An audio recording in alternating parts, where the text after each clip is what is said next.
Hola, hola, bienvenidos. Welcome back to another episode of Eco Poder. I'm very happy to be joined for the special episode for Latinas Civic Engagement Day. It's the day, right? Poder is actually a founder of this national holiday, and we're excited to bring it to you. Whether you're listening, you're watching, thank you so much. Make sure you leave a comment down below to let us know that you're excited for Latina Civic Engagement Day. I'm joined here today by my colleagues Cristal and Claudia. Very excited coming out of Arizona and Georgia. We're going to cover what is going on, right, across the country as we take actions in our community as we head into 2026, both environmentally and climate related, right? Elections are just a few days away, so I also want to take this moment to remind you to register if you haven't already, or if it's too late, make sure that you remind someone else to go and vote. Make sure that you show up to the polls on November 4th, 2025. The elections, midterms, every election matters. I know we say that a lot, but it really does, right? We now see the impacts of not participating civically and then staying behind. Your voice will be silenced in that way. But yes, we're talking to Cristal from Georgia and then Claudia from Arizona about their work leading around environmental justice. They are both Ecopoder or environmental organizers within Poder Latinx. And so I'm really excited to talk about their experiences as Latinas leading the fight in environmental justice. But what's going on, right?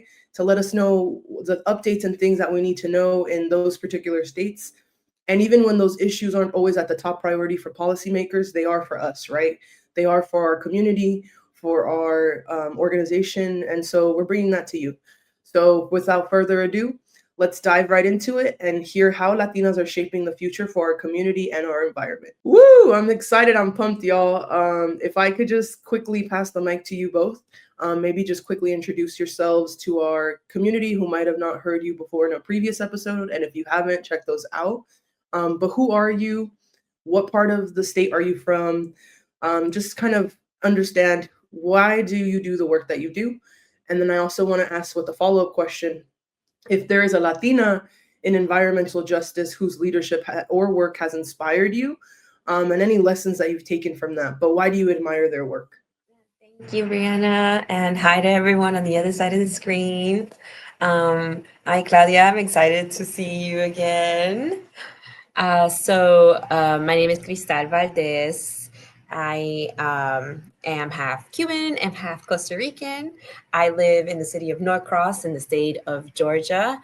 And one of the biggest reasons why I love the environment and I'm like so big in defending it is honestly, I didn't know why until like 3 months ago. And I'm going to start off with that because everybody always asks me why I was so interested in this work. And I think it came from my mom, from my mother. She is from Costa Rica. And, you know, a lot of people know that Costa Rica's biodiversity, like the way they protect the planet, the way they protect their land is like, it's very serious. They don't play around with that stuff. And as I was growing up here in America, my mom incorporated those ideas into how I was raised. So it was something natural and normal to me to be picking up litter anywhere and everywhere I went. Even in other people's like front yards. Like my mom would be like, "Can you go pick it up?" And I'm like, "Okay." And I honestly didn't understand why until I got older, why those things were so important. And I think I started seeing people not protecting the environment the way I felt like it should be protected. And so that just already like annoyed me. That made me angry. And as I started getting into college, I realized that I like loved animals, that I didn't just love them, but I respected them. I thought about how they also had a voice, they also had feelings, and not just that, like plants as well. They're alive. They have like feelings, like those things. They defend themselves. You know, I don't know if you guys ever seen like the concrete where the roots still fight the concrete. They know what they're doing. So the idea that the planet is alive for me is like that's a being that should be protected. That's something beautiful. Just as much as I should protect myself, I feel like what's giving me, like the planet's giving me all this stuff, I should be protecting it. So that's really why I like doing all this lovely environmental work here in Georgia. Brianna, was there another question that I was supposed to answer? No, I think you covered it. And thank you so much for sharing about your mom. I'm excited to hear more about how that inspires you. Claudia, Okay. if you'd like, you can go next. Yes. So similar to Cristal, I'm Claudia, by the way. I have had the privilege of living all over Arizona, north, south, east, and west throughout my life. And so I am stationed in Phoenix right now just because that's kind of where we're seeing the most impacts, I guess, with it being a lot of pavement, you know, absorbing heat and all this other stuff. But I would go back to what Cristal said as well and say that my grandma is my um, inspiration for all of this. We grew up in a rural town in Arizona, and in my grandma was a very proud Yaqui woman as well. So, again, she takes it very seriously and understanding that we have to protect the environment for future generations, but also like that's just like your job. And she'd had this notion too that was like the plants are always going to tell you how to treat them and how they want to be used. And it was actually so crazy because I remember so many hikes that we would go on where she would literally smell something and be like, that smells good. Like, and just pop it in her mouth. And I'm like, girl, you don't even know what that is. But, so yeah, just things like that. And I would say that I started my journey into environmental justice with food being a big thing and just how we're watching the air quality and the sun either strengthen our plants or kill them. And also just because it's super personal. I grew up in a mining town, and now my mom has 4 kids, and out of the 4 of us, 3 of us have respiratory issues. And so that's kind of why I do what I do. And in part of that is some of the work that we're doing is trying to hold our elected officials accountable because they're still trying to build more mines and try to obtain more minerals from the land, and it's ruining our water, and we don't have very much of it here in Arizona. So just some things to touch on. Very excited for the things that y'all will bring up because I for sure don't know what's going on environmentally in Arizona and Georgia. So I'm so always excited to have y'all here to help me kind of understand that. But also our audience, right? Just so that they understand, like, beyond the state that they're in, what's going on at the local level and the national level. So thank you so much, Claudia, for kind of bringing us to that space, and also excited to hear what y'all all will share throughout the rest of the podcast. But I also want to step back a little bit here. I realized I got into it this introduction. And a lot of y'all are probably like, Latina Civic Engagement Day. What is that, right? Like, it's new to a lot of people. But we all know Latinas are the jefas in their family. I think at Poder we often say this and we believe in it, right? We know that Latina leaders, Latina women, young Latinas, they're leading and paving the way for a lot of us when it comes to advocacy, creating spaces and new tables where people and our communities can be reflected, right? Where they feel like they're welcome to speak up. Especially, I think we can all agree, environmental spaces, they don't tend to reflect us here. And so, just for anyone listening in and watching, this is a very special space that we are all 3 of us are Latinas identifying, right? If not with other backgrounds as well. And that being said, that we're able to have this conversation, right? A lot of the times it either would have been taboo or we wouldn't have had the space to create these conversations, right? So big ups to us, and I hope that everyone is listening in. This is a really I wouldn't say historic, but it's important, right? It's super important that we're creating spaces like this. And so with that said, National Latina Civic Engagement Day. It is, again, a national civic holiday that Poder Latinx has founded. And we hold events throughout different states, those being 7 of them. I will make sure to list them here for you on the screen. We're located in Arizona, Washington, Georgia, Florida. Am I missing North Carolina? And I believe I hit on all of them right. I just want to make sure because we're growing at such a fast pace. So excited, right? And Arizona as well is in there. Y'all both will be hosting events in your own states. So I invite y'all to go to poderlatinx.org/events so that you can check those out and you can register. I know we're going to be having our Poderosa Summit in the state of Texas during that day. So if you are in Texas, you should join us if you're listening in. But with that being said, right, it's convening and it's gatherings for Latinas and their allies so that we can activate their power through voting and advocacy. And so I'm really excited to kind of dive deep into what that means today. And so I want to start with my first question to you both. Can you share a little bit about the work in your state and how it connects to environmental justice. I know, again, we often tend to work with a lot of partners right in the community, but also like our work with the Climate Action Campaign. How might that highlight some of the things that we're doing today? So how does environmental justice work relate to Georgia? With Georgia, well, Atlanta Metro, let's start with there. Atlanta Metro is typically known as the city um, filled with trees, the green city. I will say that that's not something that I hear anymore very often. As people start to move into the city more, there are less trees. Um, there's also that aesthetically pleasing idea going around where like your lawn has no trees and it's been cut and there's no wildflowers. Like that's uh, that's a big trend going around, not just in Georgia, but like in American culture in general. So if you do take the time to look at things, that's something in your daily lives that has there's a change going on in that, and that impacts the world in many different ways. One of the top ways is like climate change. That's going around throughout the whole nation, the whole globe itself, and it has its different effects. Um, in Georgia, it gets really, really hot in the summer. It like definitely goes over the 100s. In the Metro Atlanta, we have heat islands as well.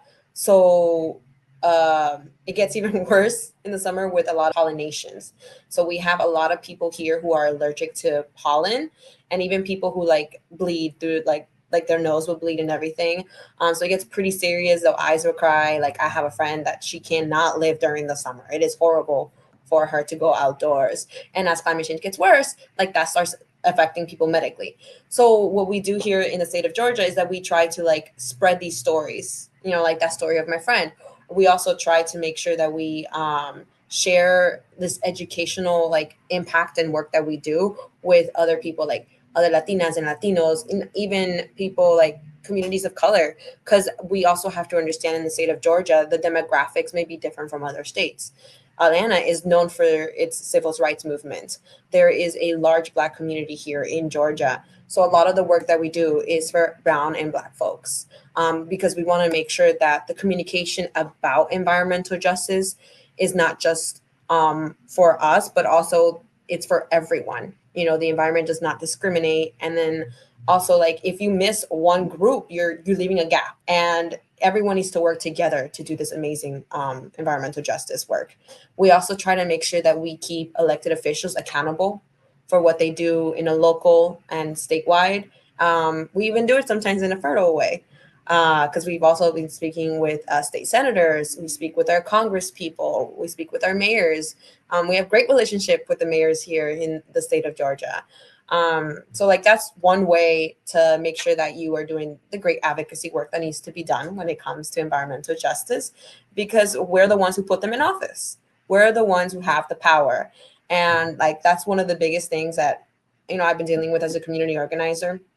And not just when it comes to environmental justice, because I'm not a monolith at the end of the day. I'm also Latina, so I advocate for immigration justice and other amazing things. I care about these things as well, economic wise, which is what that does here. We want to make sure that all this great information is being put out, and that we're all defending the things that we care about. We're not just one person. We have many different stories that we need to share here, and that the elected officials need to understand that. We're the ones who pay the taxes. We're the ones who vote them in. And I know that Claudia's about to mention that as well, because I know she's really big on that as well. And that's what we should all be, especially as Latinas, because we're impacted in very many different ways in our daily lives when it comes to just the way our hair is fluffy and humid in the sun, to the way that what we do for work. It impacts us in our pockets, our makeup, everything, even things you may not realize. So I'm gonna let Claudia go ahead and like talk more about it, because I know she's also an expert on that. Thank you. I also just want to say, yeah, something that hit me when I was like, I don't know, 19 years old, was just being in spaces near the border specifically. And I remember we'd met with a bunch of people around immigration, and There was a man who studied it, wrote a book about it for like 5 years, right? But meanwhile, there's people who've lived it, who've made the journey, who've done all that stuff. And I just want to reiterate that storytelling is super important. And I think that, when you have those lived experiences, like we need to remind people that they are the experts on these issues.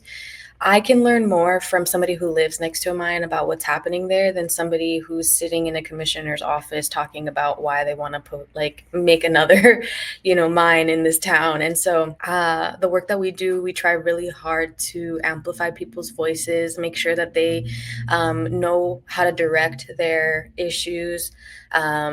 That they're having, their complaints, and also just, when you do get put in those spaces, sometimes it can be a lot. There's like legal jargon and all that too that can make it super confusing. So we try to best prepare through education, and through education, it's easier to advocate. But all that to say as well is Latinos are one of the fastest growing voting blocs in the country. And so I'm always going to advocate that we need more representation in these spaces from the city level all the way to Congress, because ultimately they are the ones who are voting on where factories are built, how clean our air is, and where the funding is going to go. And it's hard to kind of do this stuff without funding. So holding our elected officials accountable is a big part of what we do as well. And again, from, commissioners to mayors to even our Congress. Cristal and I got to go to DC earlier this year and go hold our elected officials accountable in that way. I think that's what I got. That's what we focus on a lot. And just making it easier to talk about environmental issues as we are all facing it. Arizona is so freaking hot. We have so many days, even on cloudy days, solar still works. So that's like a big initiative we're working on right now, is making more spaces solar and making it less taxing on people, whether through their wallets or just like the stress of having to figure out how to install solar. But yeah. Thank y'all so much for sharing. And I definitely I resonate with some of the things you said, right? Like always having a male identifying person speak up on a behalf of folks that they don't even live in the community, right? I think we can all relate with that. And if you're listening to this, you're like, oh man, me too in a different state. It's real, right? Like there's people so disconnected from our communities that are making decisions about our lives every day. And so it's so important that we have organizers, advocates just like you both doing the work that you're doing in our communities, so that we're showing up, or we hear these stories, we grew up with these stories. I think a lot of us, because we are coming from Latino households, we mature so much faster because these issues impact us at a much more higher level than other communities, right?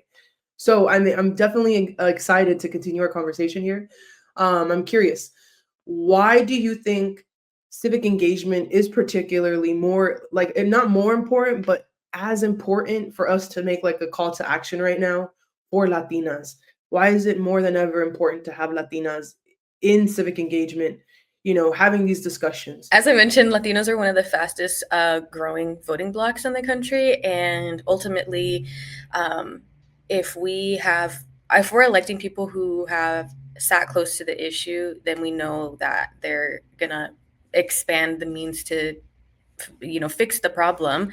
And I don't know, I always think of like, in my life, any Latina I've ever met has been very, mom vibes, mom of the group, right? Like anybody, even my little sister who's 5 years old, she'll mom me sometimes.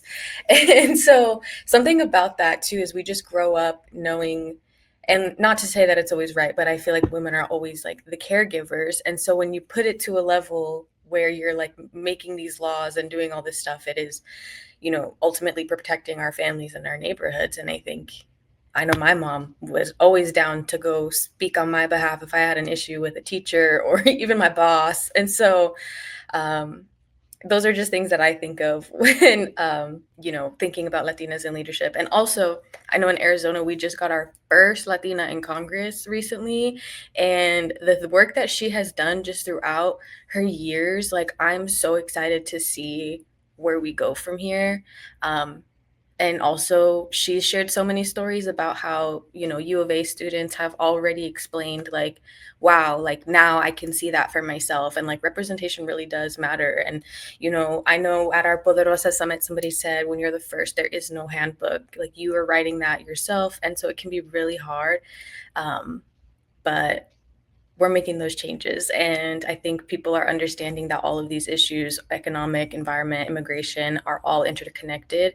And so we just need to connect that for everyone else. That was really like I'm so for the what you said, Claudia, like the whole idea about women, Latinas being like those leaders in our community. And I could say that I feel like I'm gonna repeat the same thing that you're saying. So with a lot of the engagement, as like Latinas are continuing to grow, as we're getting older, as we're getting little sisters and little cousins, I feel like it's important to acknowledge how our voice really matters. Like it does make an impact. If we are not speaking up and we're not saying, "Oh, this is what bothers me," but as we grow, as families grow and everything, doing what we are doing here today, it matters because like I'm not a mother yet, but one day I will be, and I hope to be a mother. It's about like the future generations. Like what do I want this world to look like for my children? What is that I don't feel like I liked growing up living on this planet that I feel like could have been done better that I want my kids to not live through. And that's with every single campaign that we do here at Poder Latinx or every single issue that matters to you as a person.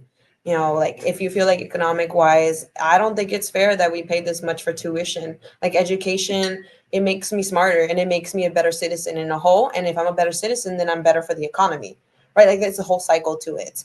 So why isn't the state of Georgia or like the US putting more money into education if it's better for everybody? So those things, like that motivation, if you feel that, this is the space to now stand up and speak up about it. And you don't have to speak up like go on a stage and put your hand up and go like, yeah, economy. No, you can something as simple as having a conversation with your friend. That's making a change because you're inciting a conversation, an intellectual conversation about these important topics, and or just talking to your mom about it, understanding what matters to her and what you can be advocating for her. That's what I feel like is so important about civic engagement and why it's important that we continue to do it as women and Latinas in our community because we are the leaders of our families, our work offices, and we need to like keep stepping it up. As responsibilities grow, so does our voice. Yes, thank y'all so much for helping us understand that. And right, like all of the environmental issues and things that we cover here, they're pretty much intersecting with our communities, right? In one way or another, how Claudia said, whether it be the economy, Cristal said your education, right? Your well-being, just existing, right? Like being a person who has access to well-being and security of what it is to be just a human. Sometimes I know some of y'all are listening to this like, well, I don't want to worry about that. I don't want to have to be in conversation and put that labor on me. And you don't, right? Not always, but if you're not showing up for yourself in your community, who else is going to show up, right? And so, to the larger picture, it's about being present and understanding and then sharing that education and like, right, calling in our communities instead of like calling them out because they're only trying to divide us by calling us out and separating us, right? These issues, they try to make it a you, me thing, and it's not. It's pretty much at the end of the day, it's humans being impacted by the environment. And then that trickles down into other parts of our lives. So I'm going to take a little break right quick, right? We're going to go to a commercial break. And then we're going to talk about the midterms, right? That's coming up. What should you expect? What do you need to know, especially in Georgia and Arizona? But yeah, let's go to that commercial break real quick. This episode was produced in partnership with Climate Action Campaign. For more information on climate wins and how to defend our climate, please visit www.actonclimate.com. Thank you, and now back to the episode. So midterms, a really important discussion, right? I know, Claudia, midterms. I know everyone's like tired of hearing that this election is important, but it is, right? Because if you don't vote in one, it's going to impact the next, and it's like a domino effect. Again, I'm using that word here, but I want to know, right? With the midterms coming up, super important spots up for grabs. People are aware. Some people are not aware, right? How much this can impact the future. So what actions are you seeing that Latinas take when it comes to holding officials accountable, right? And I know both of you recently just went to DC. So tell me about that. How was that experience, and how are you seeing this take place? So some of the ways that I'm seeing this like actions that need to happen is, first and foremost, I think, you need to be showing up at the town halls and, the city council meetings and all that. But something that I appreciate and admire, and it's hard because there's not very many good politicians, is the accountability work has to be rooted in care. And I remember in one of my meetings in DC, somebody said, people's health care is is our priority right now, and that includes heat related illness, that includes not being able to eat because you don't make enough money, and like getting paid minimum wage, like all that stuff. So I think as long as our accountability work is rooted in care, which it can be so hard because sometimes like I myself get super angry, and that can kind of be really overwhelming when I do my advocacy work, but it has to be just rooted in love and care for our families, like our neighborhoods, and the future generations, like Cristal said, like making sure that we are creating better spaces, than how we're finding it. And I would also say, we're kind of, well, I feel like I am actively trying to redefine what leadership looks like, and this council like leadership, and making sure that organizations are there along the way with policy for our elected officials. We're out there getting them to these seats, so when they get in there, we need to be making sure that they're bringing the community leaders, bringing that one lady who shows up every single time because because she can't work, or like her son's story is being carried in these hallways as well. But that's just one way I see it. I know like voting is super important as well. So I know there's some people who are literally just running for office themselves because they're just not feeling prioritized. I think that's great. A lot of people do run for office because they're fed up. They want to be the ones to solve it. They're like, if no one's going to listen to me, I'm going to go ahead and put myself in that seat. So I get that 100%. So for like in the state of Georgia, the way I've been seeing Latinas take action is by staying educated, first and foremost, making sure like if you are doing research on a specific topic, that you're looking at the right news outlet, making sure that who is editing this blog, who is creating this article, do they have any connections with someone else that maybe you shouldn't be listening to them, because there's a correlation there that's looking kind of sus. So education, very important. Another way is by hosting events that will bring other Latinas into the space. So I'm not just talking about Poder Wise, and talking about other organizations that also we collaborate a lot with, like CASA here in Georgia. They do a lot of great immigration work and advocacy. They have a lot of great Latinas working in their team, making sure that this education is going out. That it's not just staying with us, it's not just staying with me, but I'm also spreading it. I'm sharing it with you guys on the other side of the screen.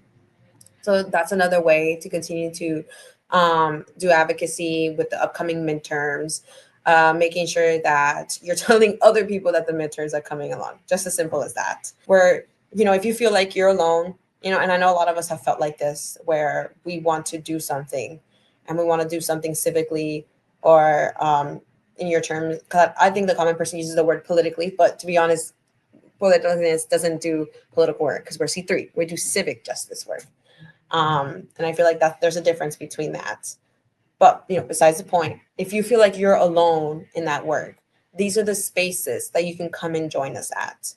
And the beautiful thing about Poder is that we're nationwide. So if you're Florida, you're just like, okay, all right, so let me get in contact with these people. Let me go to their events. Let me go talk to the community organizer. If you're in Arizona, let me go talk to Claudia. I just want to like pick her brains.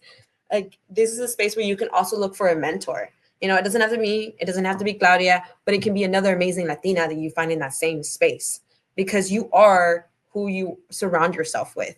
And that is so true. The little things that you don't know that you take from other people, their behavior and everything, it is so true. So again, go to these events, have these conversations and stay educated. I think that's the best stuff you can do about the upcoming midterms, and how you can like do advocacy in your daily life, just little by little. Um, how you can partake in this stuff. And if you feel like those aren't the things that you like, go to a polling location, go work in one, go volunteer and speak Spanish for someone who doesn't speak Spanish and has to go vote. Because in Georgia, there is not a Spanish options. Everything is in English when you go vote.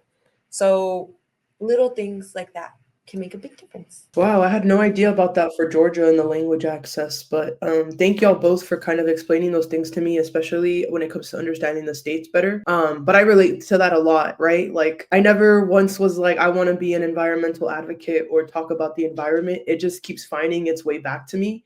But I think that's because it's so deeply embedded and rooted in all of the injustices that we can talk about, right? I used to remember being a youth and like we talked about housing advocacy, and everyone was like, oh, you know, we want all these things when it comes to like a housing center, or like the community should have access to these things. And I was so quick to be like, and also the environment, like, you know, we don't want trash near the playground. We shouldn't be having like the community smell like sewer because the city doesn't care about fixing these types of things that are affecting the community. And then when you quickly realize like, oh wow, this entire community is impacted by asthma, then you start asking questions like why? Why is that, right? And I feel like I really resonate with both of the things that you both said. The environmental work that we're doing, it finds its way to be centered back again in many issues that we work on, right? Again, the economy, education, reproductive health, um, immigrant justice as well, right? Like people are coming and migrating, and the environment is what they're facing. Now the severe levels of climate change is impacting migration around the whole world. So with that being said, you know, even when environmental issues or justice is not at the top of somebody's priority, especially when it comes to policymakers, and I know you both have dealt with this, right? You've kind of shared with me before, but I want to know, and if you could share those stories here with the folks listening, how do you make sure that the community's voices is being heard, though, at the end of the day, when a policymaker doesn't prioritize environmental justice? As I mentioned before, you know, you got to root it in care. And so one of the ways that we've been able to, your advocacy and care. And so one of the ways we've been able to do it is through coalition building, which is my love language. You can't really do anything if like by yourself. Like if somebody says they can do it all by themselves, they're lying. They are a liar. But there's so many people that we work with that are like labor related. So the Sky Harbor Airport over here, they are part of our climate coalition because they're out in the heat, plus all the steam and stuff that's happening coming off of the planes, and plus their pavement is also like creating heat, and people are getting sick, and you know, just stuff like that is happening.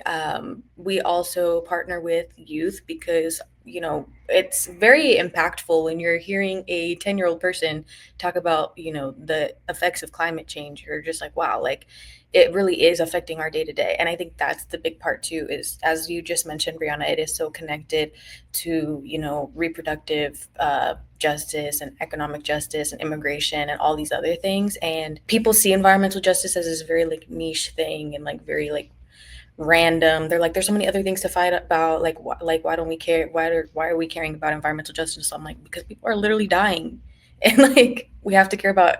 It's hard when you want to care about everything, but yeah, I would say those are like some really big things. And then making sure that we're just building people power, right? The louder and more organized our community becomes, it makes us harder to ignore. Even when we went to DC, that's what my state senator had told me. I was like, is there any way that we can push your agenda back home to make sure that we can get the funding we need for these things? And he literally said, just keep making noise. It's not a special interest issue. It's a life or death at this point. And I am coming from the point of view like this is my, like I just hit my 1 year anniversary, but then before that I was in college, so I wasn't really at the Capitol or at DC doing the work that I am doing now. Lobbying is very interesting. I think that even just being there, you know how like that phrase now these days when people go like, I'm just a girl, I'm just here, like I'm just here, literally doing that, just being there at the Capitol makes a difference, because we are Latinas, right? And Latinas come in different versions. We come in different skin tones with different features, different hair texture. And that's because of everything that's happened throughout history, which is, like colonialism, to the African slave trade, to the indigenous work that we do. And all that beauty of diversity that comes in together makes us the way that we look. So I feel like just being present at, like, if you want to go to the Capitol during session, because here in Georgia, that's like from January to early April, just to be there, it makes people think like, oh, why is she here? Like, I wonder, what is it? Is she advocating for anything? Or is she here with an organization? Because I look around and I don't see other women that look like me. I rarely see any BIPOC women, and I feel like just having a presence, it's like, I heard a phrase this past weekend where somebody said like, oh, why would I'm one person, why would I make a difference? I don't understand how that could change anything. And another person responded with like, yeah, but like, you think about a droplet, falling into the ocean, and it makes a little ripple, right? But if you really think about it, the ocean's made out of millions of droplets. So if all Latinas, all women, BIPOC women, everyone comes together and just be there, I think that makes a difference. Even if you lack the education and you don't know where to go from there. Again, like I said earlier, surround yourself by women like us, and we'll grab you by the hand. We'll take you with us. Let's go. Kind of like how we all go to the bathroom together. Let's go, girl. That's okay. I got you. I mean, yeah, it's just about being there sometimes, and that's the first step that you can take. Thank y'all. It's definitely inspiring, right? Especially when you feel like folks aren't listening to why something matters to you. I would say definitely just have patience and continue to scratch at the surface there, and eventually they've got to pay attention, right? Um, so my next question for y'all is if you could share any stories or examples of when civic engagement has really made a tangible impact in your state. So I think one big example that I definitely want to share on is, it falls more into the environmental justice work area. A big topic down here in Georgia is the Okefenokee swamp, and how it impacts human lives, and how it impacts biology in general, the biodiversity there. It impacts the water that we drink from, all that awesome stuff. There was a lot of mining going around in that area. And I will say, like, everybody coming together that focuses on environmental justice work organization wise, working with the Georgia Coalition, Georgia Water Coalition, we were able to prevent more mining from occurring. And I think that was like the first big win that I saw working here at Poder Latinx, or like just as my journey as an advocate, a young advocate. I'm gonna say I'm young because I feel like Claudia has more experience under her belt than I do. As a young advocate, that was like our first win that I ever saw. And I remember, I think I was working, but I was taking my little break, and so I was looking through the Georgia Water Coalition Instagram page, and they were like, "We won, the Okefenokee Swamp is saved," and I was like, "What? I didn't know that. That's so cool." And I feel like that helps the morale so much when we have the little wins that really matter. Um, and like, I was looking at their likes, and they only had like 7 likes, and I'm like, no, where are the peeps? They need to be liking this post more. I need more engagement on this amazing news. So that was one big example I definitely want to share on how, like, civic engagement makes a difference. Coming together, staying educated, keeping elected officials accountable, because definitely the governor of Georgia had to do with some of that mining work going on. And we were telling him, like, you go into the capital of Georgia and there is a floor dedicated to the wildlife. I think it's like the first floor, and they have galleries about it. And I'm like, how do you say that Georgia is so proud of this amazing, like, swamps and that we have here, and then yet you don't protect it? So you have to tell people that this is what I care about. If you don't tell them, then they don't pay attention to it. Yeah, so it's crazy to think that it's been almost a decade since I did my first ever volunteer work in this state. So I've done a lot of different things, from like voter registration to organizing protests, all this stuff. And I will say that I grew up in South Phoenix, and I remember that for years, community members and community organizers were trying to clean up this contaminated water. And eventually we were able to push for investment in that like remediation, which just kind of showed people power, right? Like it was super awesome. If you persist, you're going to get it. We did just get in a food desert, we were able to get like a community garden, as well as it's a farmer's market now, which is super awesome because it's really hard to find food. The closest grocery store is a Walmart that was like still 2 miles away. So things like that can happen, right? If we just are letting people know how to navigate their and submit their frustrations in it through the proper channels. I will also say that over the last decade, the more we get Latino elected officials in office, the more we have been able to advocate for things like cooling centers. There's heat relief funding, and well, during the extreme summers, right? That's like making sure that people can use their AC, and then also just laws around protecting outdoor workers and unhoused community members. So those are saving lives every year. And then just on a broader level, the Latino turnout has gotten us our elected officials who are advocating for those. And so just proves that when, our communities are showing up through voting, through volunteering, storytelling, we're able to shift where the money is going, because that's kind of what we need in order to do any of this stuff. So it's been really cool to see these wins, but ultimately it is always frustrating in the end because, people know what we need. It's just a matter of getting it done. And that's the hard part. Awesome. Thank y'all for sharing that. And I think our listeners can definitely resonate with that, right? Being active and being present is important so that you're able to understand as well. How do you bridge the connection from what's really going on at the local level and then in Washington, right? How can we make sure that they're hearing us, that our stories are being told?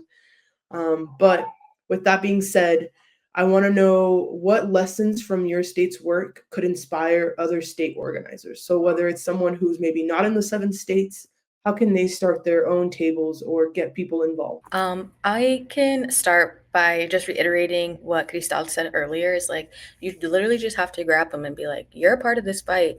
So I think a lot of people don't acknowledge that they're a part of it because it always seemed as this like special interest. But when you start bringing in the people fighting for education and the people fighting for reproductive justice and the people fighting for like labor rights, like you're acknowledging that these all have to do with the environmental justice fight. And so just connecting wherever you can. And there's a lot of I know in Arizona there's a lot of like special interest groups too that are very focused on like planting trees or doing community cleanups. And I know that most elected officials will try to like host those. Like there's usually at least 2 a year here in Arizona, but you could always organize one of those yourself. My brother and I, we took the bus one time and just had trash bags. Literally by the time we got to the bus stop, our bags were full. But yeah, just little things. Because it can be really intimidating to get to the bigger level of like testifying. But if you're connecting with any organization, just know that there is a lane for environmental justice and connecting that and as well as advancing whatever goals they might have. Yeah, I agree 100%. I also feel like allowing yourself to be empathetic with others, that usually helps you feel motivated to make a difference. I feel like an unfortunate thing that happens a lot is that people are not involved because yes, they think it's like a special thing to the side, like, oh, that's just their hobby, like that's just something that it doesn't really matter, like, but they're into that. I respect that. They're into that, but I don't think that's what I'm into. And I think it's because they don't think that there's anything that has to do anything with their daily lives, their personal lives. And it's not like until something big and traumatic comes along that someone decides to make a difference about it, that someone decides to step up and make a change. But I feel like it's important to realize that you need to do that before something traumatic happens to you. You want to prevent these things from happening to you and other people Because if we're waiting until it happens, and sometimes it's already too late, and that's not what we want. So being able to prevent these things from happening, being empathetic with other people, like if somebody else went through this awful thing, and like they say they're a DACA recipient, they can no longer now go to school. You want to make sure that you're being open to what's going on to them, being vulnerable to those issues. And that's just one example, because like you never know, your cousin may become a DACA recipient at some point if they're trying to come from Mexico or from another country here, and now like the application has been closed.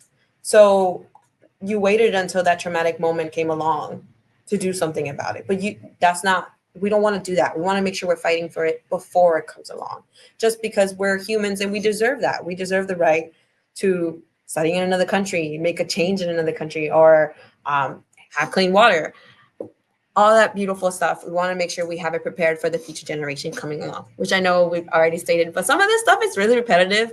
It's I feel like it's super easy to do civic justice work. Like get in there, get your hands dirty. Just it can be fun too. Like sometimes like we have watch parties, we have celebrations. I do arts and crafts stuff, and I know Claudia does amazing events too.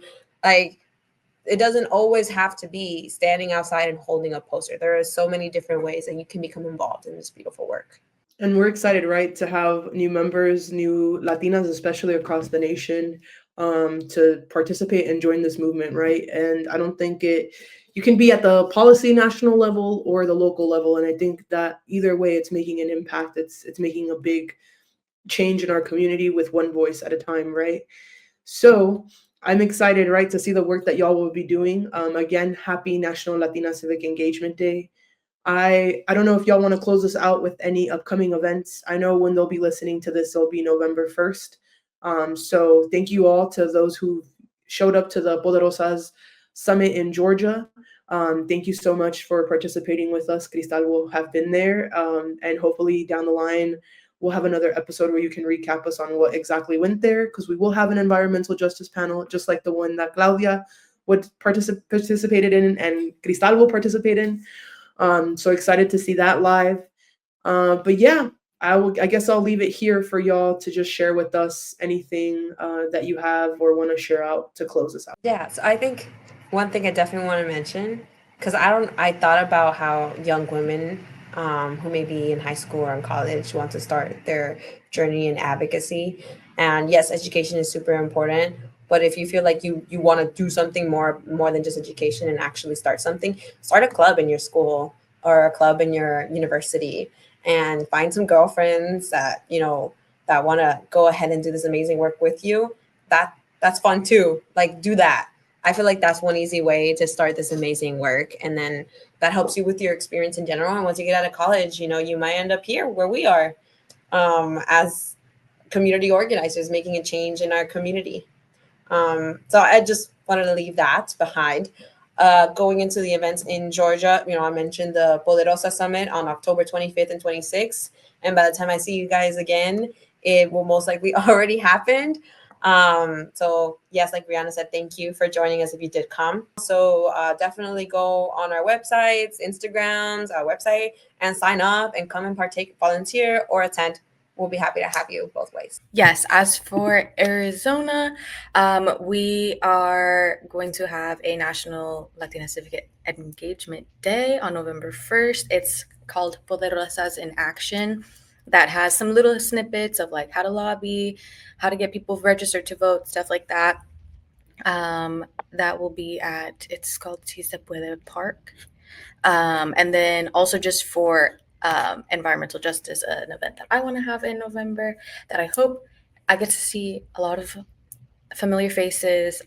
We're doing a hike to talk about, connecting with the environment around us, especially as most of us in this coalition space live in like the city, and the outdoors is not necessarily super accessible to an average person. So making sure that we are having conversations about how to make it accessible, how to have healthy environments, and just envisioning a world where we get everything we want. It's November 22nd. We'll have more updates on that. Check out our Instagram. Yes, definitely get engaged, right? And again, I'm gonna remind y'all, make sure that you vote. This episode will be airing on November 1st, and that's only 3 days away from Election Day. So get active. Right now, I'm telling you to text somebody, text 5 other people, make sure that they're gonna vote. Go to the polls together, make it a part of your night, right? Celebrate with your friends, go drop off your ballots, maybe grab some dinner or treat yourself on November 4th because it's a big day. It's important that we also celebrate us civically participating. But thank y'all so much. I definitely appreciate both of you coming out, making some time for us in such a busy schedule that we got going on, right, with the world and all the things happening. Just to sit down and have conversation is a very healing, important part of the work that we're doing. So definitely, I hope that you're listening in, that you got some knowledge from us today. If you're a Latina, if you're not a Latina, show up, right? Support us. Join us both in Arizona and Georgia. Get involved. If you're feeling pumped after this last year, it's a whirlwind of politics happening, right? 2026 is going to need more support more than ever. So please join us. And yeah, ahí lo dejo. Of course, you guys are always invited back to the podcast, and I'm happy to see y'all both here. And I'm excited for our next episode, which will be the follow-up of like a recap, right? We're going to bring all the environmental justice organizers at Poder to be present and share with us kind of like, well, how did 2025 go for you? Which should be a very fascinating conversation. So, ahí lo dejo. Thank y'all so much. Make sure that you check out the caption down below for any calls to action that we have. Se cuidan. See you later.